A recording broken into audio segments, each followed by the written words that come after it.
everyone, it's Carolyn, here to share more channeled messages. This time they're a little different. I'm going to share 3 shorter channels, and then I'm going to talk about the topic of love. Now, it's not what you think it's going to be, but I'm going to cover a lot of ground in this video about the topic of love, and I'm going to give you some of my experiences and understandings as well. So welcome to everybody today. Thank you so much for joining me, as you always do. And for those of you who are new and don't know me, I'm Carolyn Zaiser. I'm a channel. I'm a distance energy healer, and I'm a spiritual awakening mentor. And I offer these channels for your support during your awakening and ascension journey. So what I do is I offer these channels, and then what I do is I talk about my experiences and I explain a little bit of the channel from my perspective so you can take that away and learn for yourself. So all of you who are new, check out below. There's a description box that'll actually lead you to more free content through my email list. And you can click on that, but what you'll get first is a video on how to create flow in your body for health and wellness, because flow is so important to our body as we go through this awakening journey. So I hope you'll join me for more free content. So with that today, I'm going to go ahead and get started on reading 3 of these 5 channels that came through to me. I'm going to tell you the story a little bit about that as well. So this is fascinating, what happened not too many nights ago. I actually am a fan of Rumi and have always been, the poet from Turkey. You might be aware of him and his beautiful poetry. And so I had revisited some of it the other night.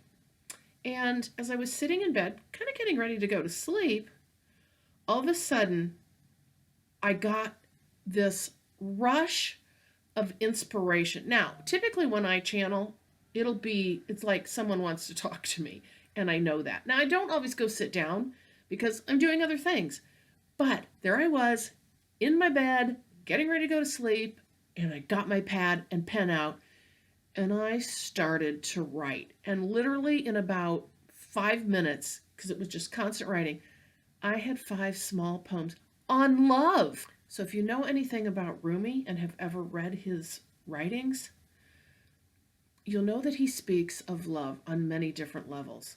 And so I'm sitting there in bed, and suddenly this inspiration comes through me.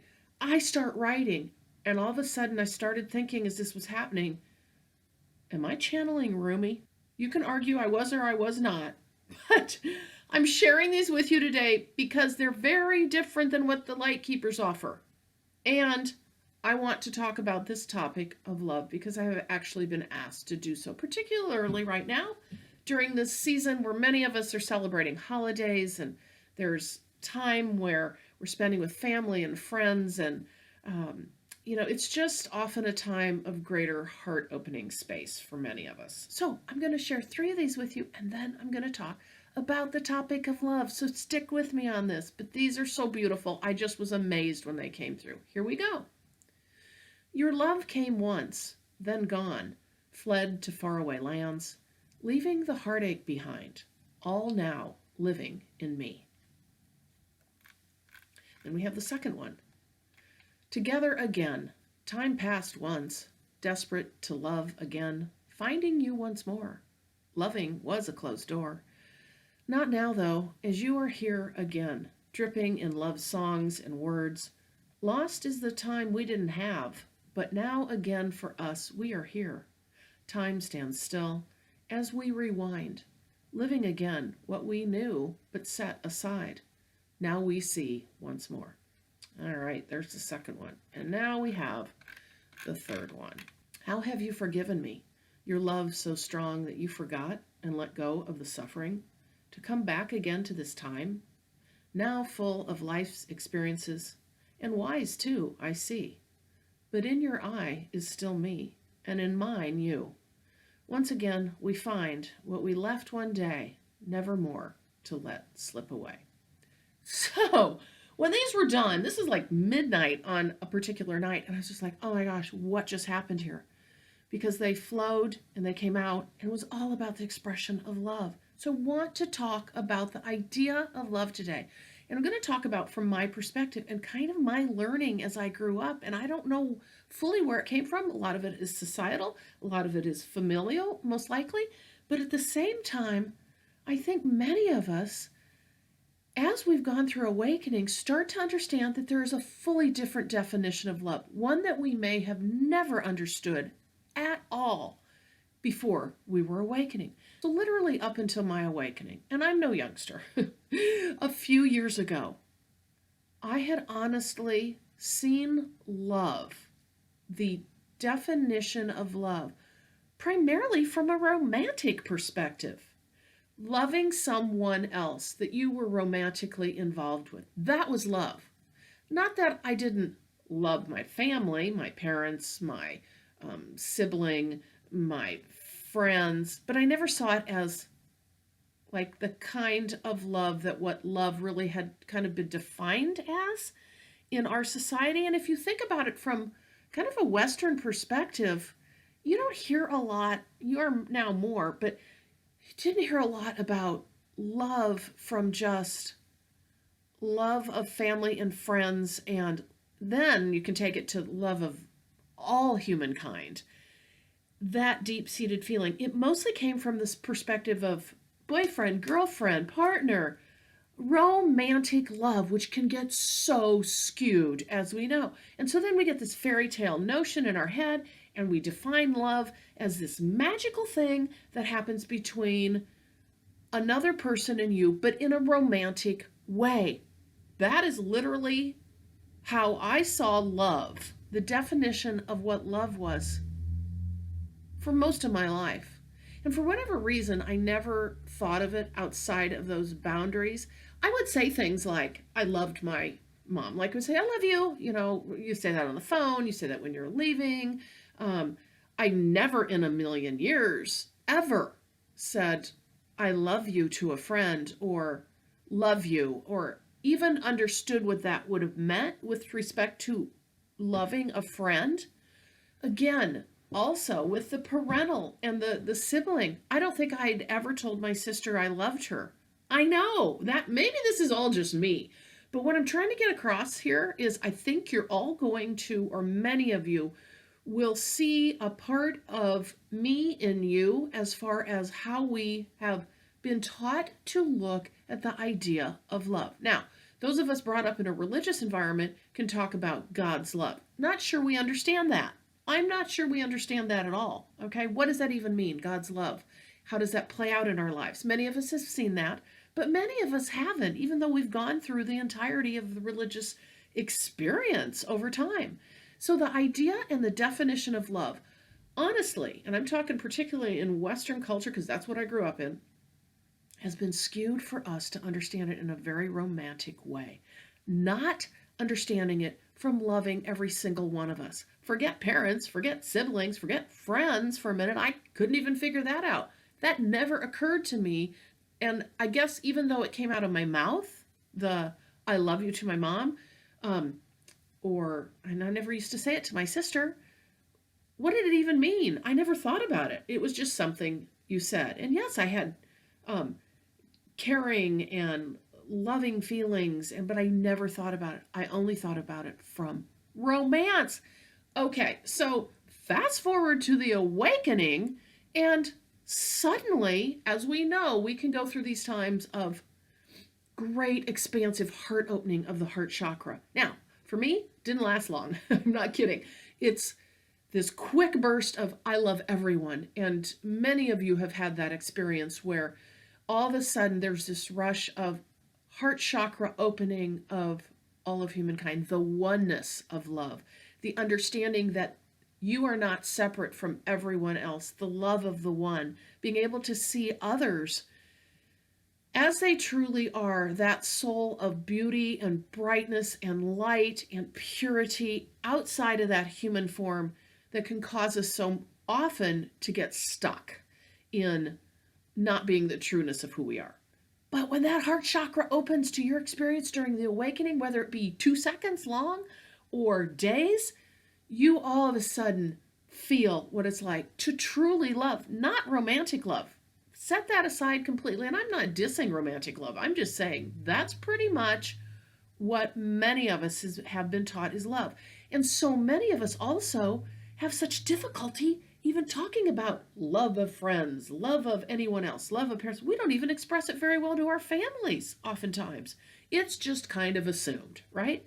But when we start going through the awakening journey, suddenly you can have those heart expansive moments that just brings you to tears of love for all of humankind. Now, I will say to you, for me, that didn't last long, okay? It's a blip on the screen, and I will say my heart chakra is one area that has been worked on a lot during my awakening. But what I have found myself growing into is suddenly I'm now able to tell my sister I love her. And it's just natural. And I'm finding that she's doing more of that. And my mom and she's always been really good expressing that. And I think she really understands from the depth of her soul, because I can see it in her face. And now I'm able to actually feel that, not just say it, but feel it. Because in the awakening, as we know, our chakra system gets blasted wide open most of the time. All right. But there can be chakras, like in my case, the heart chakra, with many of us, where it is just stuck tight for lots of reasons. So as we start expanding out and opening up our heart chakra, we start to understand what love means. And then as you start having those experiences of the blips on the screen of unconditional love, we then start being able to express in a different way from a different part of ourselves, not from that superficial human piece that has created this definition of love. Okay, and I harken back to romantic love again. Now we're talking about it very differently, and you see it all over. Like, you guys are fantastic about sending me beautiful messages in my YouTube videos, and many of you express the I love you, and I'm still taken aback, and I'm like, oh my gosh, I still struggle with that, where to express I love you to another person that I don't know, because I still am wrapped up in to some degree, the romantic version of the definition of love. And what does that mean when I love someone else? And then I dig so deep, I go down the rabbit hole. So for me to actually do that is a learning process. And it feels so good when I do. When I actually say, I love you from that soul perspective, knowing that we're one with everyone. And when you start feeling that truthfully and in depth, then the expression in words comes, and it's not awkward, and it's not strange, and it feels like it's a part of who you are. So as we start opening our heart centers, and again, a lot of these things just happen naturally in the awakening. So don't go out and force yourself to try to go, I love you to everyone. These are natural things that occur, and they're blips on the screen. It's one area that I'm still working on. Not that I have a goal of, saying I love you to every single person, but to be able to express in such a heartfelt way my appreciation for someone else, and actually be able to use love as a term of understanding the oneness of our collective souls, understanding the stories that other people have and their journeys, seeing them for more than the human that they are on the outside that can be so fallible. We're all that way. But to see into the depth, to dig down in and see the soul, the heart and soul, the love that you then can actually express in words. And when you start expressing it in words to people you don't know, I mean, as in our human day to day, knowing them, having met them, having understood them, stepping out of the romantic version and definition of what love is, your heart can expand exponentially. And then we're sharing back and forth those beautiful high level energies of what true love is. It's not the westernized version or the humanized version of romantic love and hearts and flowers and you know what I'm talking about. And again, I'm not dissing beautiful relationships. That's not what I'm talking about. I'm talking about more that superficial idea of what love is. And now you're coming from a place, the depth of your soul, the depth of your heart, and being able to embrace that in everyone you see. Now, that doesn't mean you're running around town saying, I love you to everyone. But it also means, can you find the love in your heart for that person that you're walking by? Can you see past what maybe they have presented to you? Those times that when you have difficult encounters with people, can you see past that? Can you find the love in them? And now I'm able to look back, and I'm really learning. This is quite a journey for me. Now I'm able to look back and to be able to see people in my life who were easily able to express love, to be, and that, not just words, but also physical love, hugs, Not that we all want to do that, but my point is there are a lot of people that can just fully on express that in the most heartfelt way. Mine has been a supercharged journey of figuring that out, of not only the physical hugs, but also the verbal recognition of love for each person. And that is a journey. And again, you will express it in different ways. It may very much just be the heartfelt way of as you encounter somebody in your day to day, where you can just internally feel, all right, how can I send love to that person?